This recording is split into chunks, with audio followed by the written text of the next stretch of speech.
এক সুন্দরী মেয়েকে রাস্তা দিয়ে হেঁটে যেতে দেখে এক ছেলে সেই মেয়েটির পিছু পিছু হাঁটতে লাগলো। তখন সেই মেয়েটি ছেলেটিকে বলল, ভাই আপনি আমার পেছনে পেছনে হাঁটছেন কেন?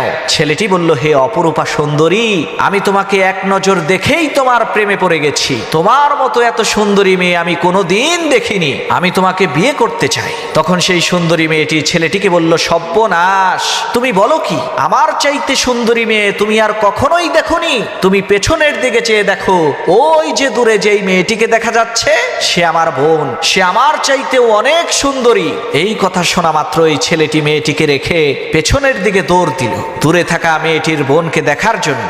কিন্তু সেখানে যাওয়ার পর সে দেখতে পেল একজন বুড়ি মহিলা হেঁটে আসছে। ছেলেটি তখন হতাশ হয়ে ফিরে এসে ওই মেয়েটিকে বলল, তুমি আমাকে মিথ্যা কথা বললে কেন? তখন মেয়েটি বলল, তুমিও তো আমাকে মিথ্যা কথাই বলেছো। তুমি যদি আমাকে ভালোই বাসতে তাহলে আমার বোনকে দেখার জন্য তুমি পেছনের দিকে দৌড় দিলে কেন?